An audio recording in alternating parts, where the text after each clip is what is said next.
Estamos hablando de el calendario.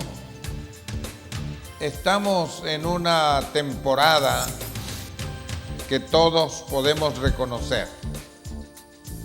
Es una temporada que año con año se repite.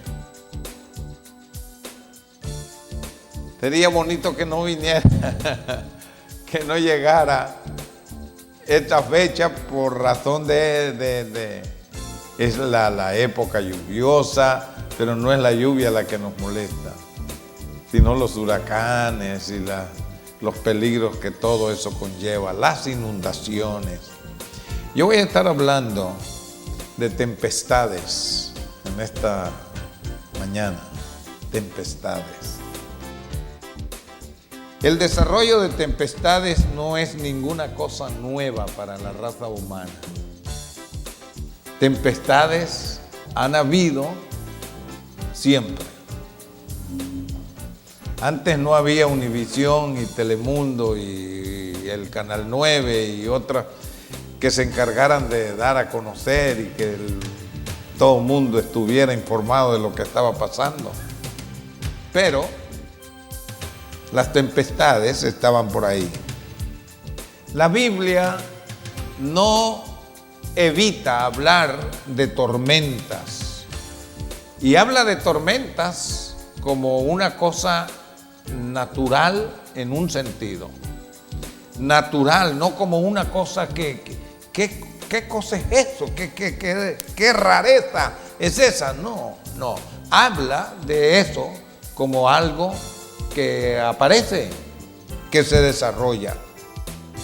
Y como decía, nosotros estamos familiarizados aquí con ese lenguaje, con las tempestades, con las tormentas, con la palabra huracán, con ciclones, con, todas estas cosas. Yo quiero que veamos dos pasajes de la Escritura. El primero es Hechos, en el capítulo 27. Hechos, el capítulo 27. Creo que todos reconocemos a Pablo como un gran hombre de Dios, un tremendo apóstol. Pues miren, ni él se libró de las tempestades, ni el apóstol Pablo. Y es más, por algo el Espíritu Santo tomó a bien que Lucas, cuando está escribiendo el libro de los Hechos, incluya justamente en el capítulo 27 y 28, incluya el tema. No lo deja allá como algo que no importa. Hechos capítulo 27 comienza diciendo: cuando se decidió que habíamos de navegar para Italia, entregaron a Pablo y a algunos otros presos a un centurión llamado Julio de la compañía Augusta. Y embarcándonos en una nave adramitena que iba a tocar los puertos de Asia, zarpamos, estando con nosotros Aristarco, Macedonio de Tesalónica. Al otro día llegamos a Sidón, y Julio, tratando humanamente a Pablo, le permitió que fuese a los amigos para ser atendido por ellos. Y haciéndonos a la vela, desde allí navegamos a Sotavento de Chipre, porque los vientos eran contrarios. Habiendo atravesado el mar frente a Cilicia y Panfilia, arribamos a Mira, ciudad de Licia. Y hallando allí el centurión una nave alejandrina que zarpaba para Italia, nos embarcó en ella, navegando muchos días despacio y llegando a duras penas frente a Gnido, porque nos impedía el viento, navegando a sotavento de Creta frente a Salmón. Y costeándola con dificultad, llegamos a un lugar que llaman Buenos Puertos, cerca del cual estaba la ciudad de Lasea. Y habiendo pasado mucho tiempo, y siendo ya peligrosa la navegación por haber pasado ya el ayuno, Pablo les amonestaba diciéndoles: varones, veo que la navegación va a ser con perjuicio y mucha pérdida, no solo del cargamento y de la nave, sino también de nuestras personas. Pero el centurión daba más crédito al piloto y al patrón de la nave que a lo que Pablo decía. Y siendo incómodo el puerto para invernar, la mayoría acordó zarpar también de allí por si pudiesen arribar a Fenice, puerto de Creta que mira al nordeste y sudeste, e invernar allí. Y soplando una brisa del mar, pareciéndoles que ya tenían lo que deseaban, levaron ancla e iban costeando Creta. Pero no mucho después dio contra la nave un viento huracanado. De eso es lo que estamos para hablar, llamado Euroclidón. Eso también de ponerle nombres a los huracanes no es moderno. Desde aquellos días allá le ponían nombres. Este se llamaba Euroclidón. Y el significado es, porque es que era un viento sin posibilidades de control. Entonces, de ahí para allá siguen unos datos, pero quise cuando menos llevarles ahí para que nos ubiquemos en la presencia de uno de esos acontecimientos en aquellos tiempos bíblicos. El otro pasaje que vamos a ver está en el libro de Jonás.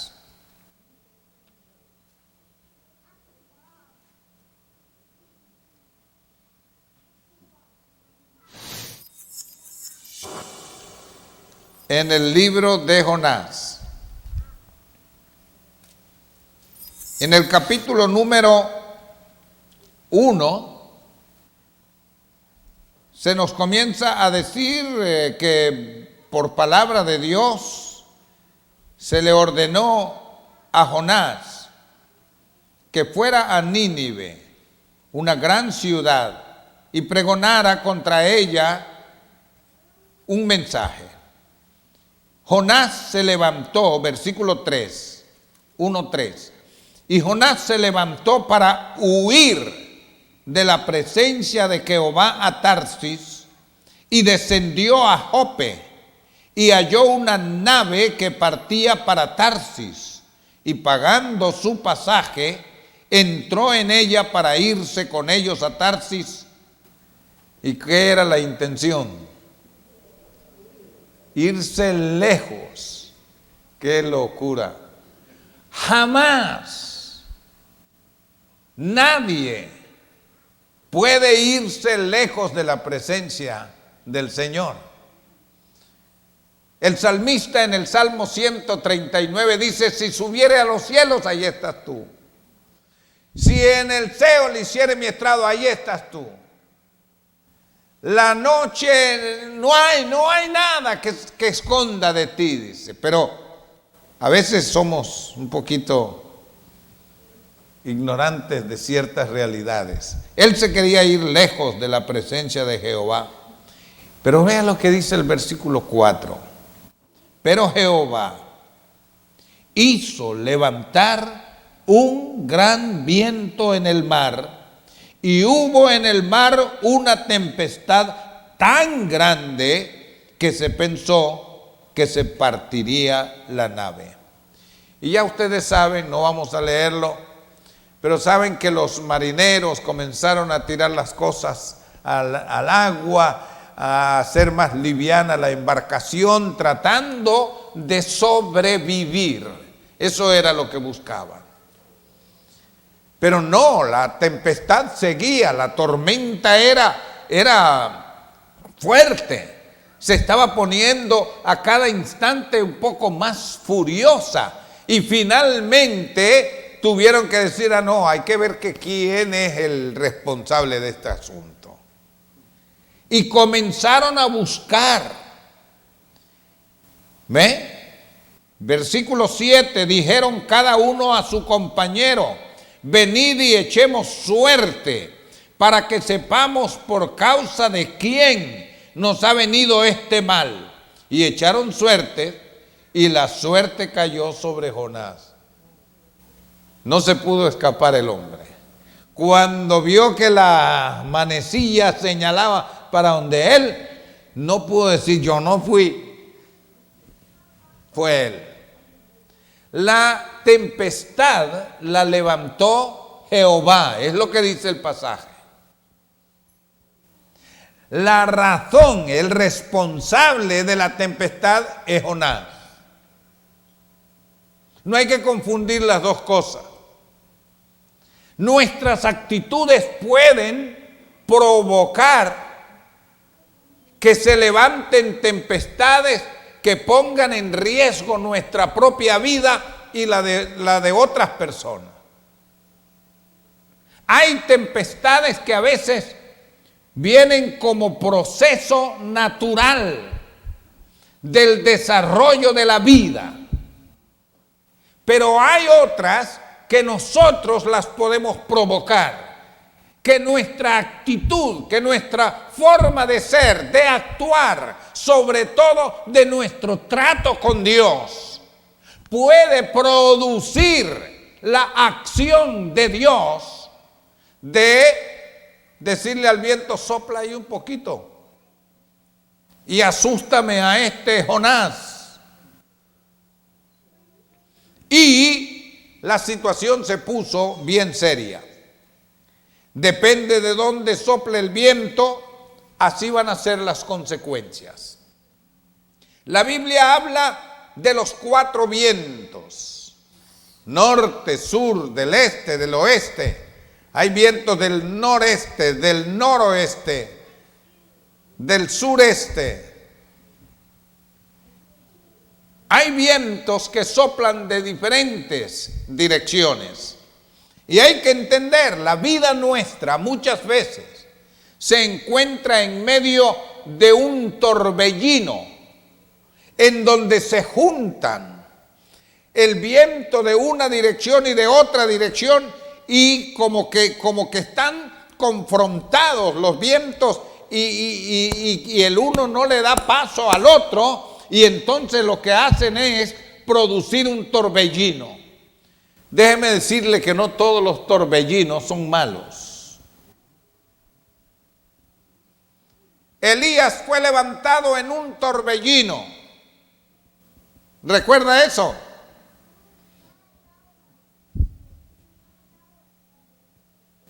Dios es tremendo, ha usado. No había jet, entonces dice Dios: no, eso no es problema, yo lo voy a traer para acá. Y entonces le dio órdenes al viento y provocaron los vientos, el torbellino, y para arriba, muchacho. Y Eliseo allá viendo aquello y gritando desesperado, pero el torbellino no lo alcanzó a él. Hay torbellinos que no pueden causarnos daño, en cambio hay otros que nos destruyen. Y nosotros tenemos que saber, hermano, la vida está rodeada, decía el escritor de los Cantares, Salomón, de que la vida es como un carrusel que da vuelta. Y lo que pasa hoy aquí, mañana deja de ser para volver a ser una vez más adelante. Y así es justamente lo que ocurre con nuestra vida personal, nuestra vida como familia, nuestra vida como iglesia, nuestra vida como comunidad. Nosotros estamos enfrascados en un carrusel en la vida y pasamos experiencias y nos vamos recuperando, y cuando apenas estamos saliendo a flote viene otra. ¿Qué es lo que debemos hacer?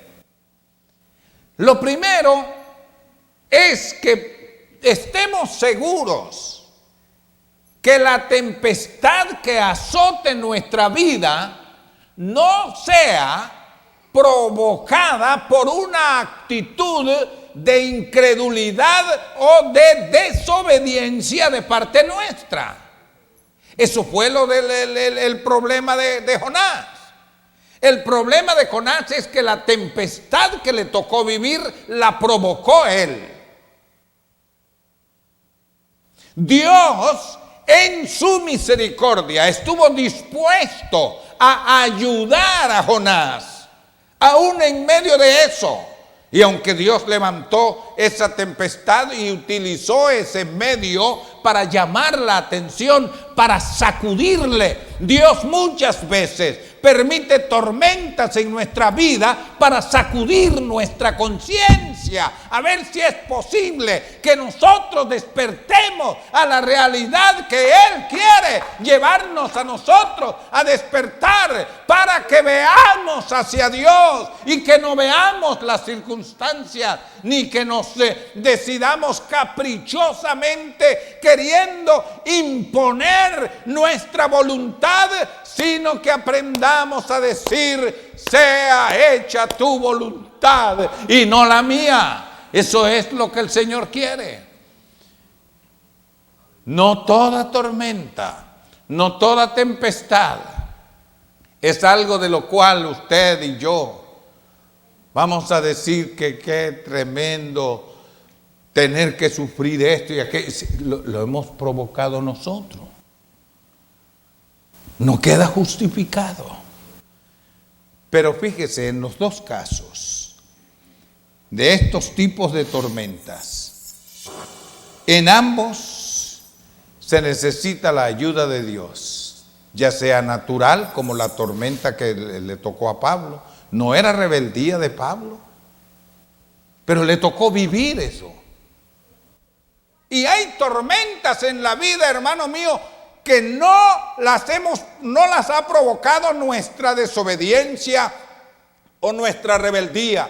Pero Dios nos permite a veces a nosotros estar en el centro de esa tempestad, porque de alguna manera Él quiere utilizarnos a nosotros para que su nombre sea glorificado. Y eso es lo que pasó en la vida de Pablo. Pablo está allí en medio de eso y abrumado por lo que estaba pasando. Yo no sé si comenzó a contar los días y las horas y a decir, esto. Pero de pronto el Señor, fíjese hasta dónde Dios es capaz de llevar las cosas. Mandó un ángel en medio de aquella tempestad. Pablo está ahí rodeado de hombres incrédulos, de hombres inconversos, entregados al paganismo como lo eran esa gente. Pero aún en medio de eso, de momento, un ángel se aparece y Pablo lo ve y le dice el ángel: no temas, Pablo, tú vas a llegar a Roma, vas a ir a Roma, vas a glorificar allá, tienes que testificar allá.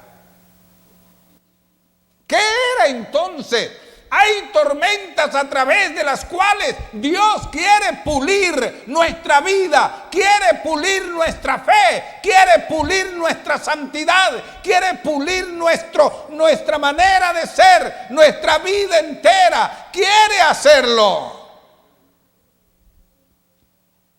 Y lo hace, siempre y cuando estemos dispuestos nosotros a acatar la ayuda del Señor. Y fíjese, cuando amanece, Pablo se reúne con el piloto de la nave y le dice: mira, no estén preocupados, no va a morir nadie, ninguno de nosotros va a morir. Pablo mismo llegó un momento en que estuvo preocupado por eso. Pero después de esa revelación, él acepta el mensaje divino y anuncia con una seguridad tremenda y trata de tomar el liderazgo en medio de eso. Hermano mío, usted como creyente, usted y yo como creyentes debemos de tomar el liderazgo en medio de estas circunstancias difíciles, cuando otros desesperan, cuando otros están en angustia, en desesperación. Usted y yo podemos estar serenos, usted y yo podemos estar quietos, viendo al invisible, como dice la Escritura, y podemos esperar confiadamente en la revelación de Dios. Él ha dicho: no te dejaré ni te desampararé. Y en medio de esas tempestades, simplemente veamos hacia arriba, donde Cristo está sentado a la diestra del Padre, intercediendo por nosotros, y confiemos en el Señor. Confiemos en su amor, confiemos en su misericordia, confiemos en su consuelo, confiemos en su ayuda, y que Él será nuestro refugio. Pero si la tormenta la hemos provocado nosotros, desistamos de nuestra desobediencia, desistamos de nuestra rebeldía, desistamos de nuestra indiferencia, y pongámonos a tono con Dios y dejemos que Él cumpla su propósito, como dice en el libro de los Salmos: Jehová cumplirá su propósito en mí. Aleluya. Que Él cumpla su propósito en nuestras vidas. Yo sé que hay tormentas de todo tipo. Las podríamos calificar de tormentas físicas, naturales, de físicas humanas, de enfermedades, de sufrimientos, físicas humanas en el sentido de orden familiar, problemas, los padres a veces con los hijos con los padres, el esposo con la esposa y viceversa, de orden económico, situaciones que se tornan desesperantes. Pero fíjese, hay una diferencia entre una situación en donde usted esté sintiéndose en medio de una tempestad que lo amenaza destruir financieramente, porque las cosas se han puesto mal. Y hay otras cosas, y otra cosa es que estemos en agonía financiera, en situaciones realmente complicadas, porque no sepamos administrar nuestro dinero. Ay, estamos hablando de cosas muy... Hay gente que sabe que no tiene, pero gasta como que si tuviera millones. Y después: Señor, mira, sálvame. No es así. Él nos va a ayudar. Si clamamos a Él, Él siempre nos va a ayudar. Pero hay una diferencia. Y en todo habrá una diferencia, una forma distinta en que el Señor va a hacer lo que va a hacer. Necesitamos clamar a Dios, así como los discípulos cuando se encontraron en medio de una tempestad dijeron: Señor, socórrenos. Ellos no habían buscado meterse en una situación así. Esos discípulos lo que hicieron fue oír a Jesús, que les dijo: pasemos al otro lado. Y para pasar al otro lado había que subirse en una barca. Y ellos entraron en la barca. No tengamos miedo a entrar en la barca cuando el Señor nos dice: pasemos al otro lado. Porque si nos dice pasemos, Él va a estar con nosotros. Y si Él está con nosotros, ¿quién contra nosotros? Así es que ellos se subieron en la barca, pero cuando van en medio del trecho que ellos van a atravesar en aquella embarcación, fue cuando sopló el viento, fue cuando sintieron la sacudida, la tempestad, y clamaron entonces a Dios y dijeron: Señor, socórrenos. Y el Señor simplemente le habló al viento y la tempestad, y hubo bonanza. Siempre hay esperanza, hermano mío, pero vale la pena que nosotros pensemos en el momento en que estemos viviendo. ¿Está Dios consciente de que nosotros estamos esforzándonos en el camino de la obediencia hacia Él, de su voluntad? ¿O está Dios tratando de hablarnos y de decirnos: Jonás, Jonás, está llamándonos? No importa, en cualquier caso, Dios no quiere hacernos daño, pero debemos de clamar a Él. Necesitamos aceptar su gracia, su amor, su ayuda. La tendencia natural nuestra es de rechazo y de rebeldía. Ocurre con las tormentas naturales también, que año con año se suceden. ¿Sabe las historias que se nos pasan por los noticieros de lo que ocurrió en tal lugar y en tal lugar? Y gente que le dijeron: mire, sálganse porque la tempestad, ¿qué va? Que esto se va a inundar. Yo tengo 25 años aquí, viviendo aquí, nunca se ha inundado. Pero cuando ya tienen el agua así, entonces, ¡ey, un helicóptero! Dios tiene sus helicópteros también y va a hacer algo. Pero hermanos, necesitamos ver con más seriedad estas realidades y ponernos a tono con Dios. La mayoría de la gente no se prepara para estas cosas. Seamos sabios nosotros. Preparémonos para eso natural. Y seamos sabios estando pendientes. ¿Cómo está mi relación personal con el Señor? ¿Cómo está? ¿Es de obediencia? ¿Es de desobediencia? ¿Es de sumisión o es de rebeldía? ¿Cómo está?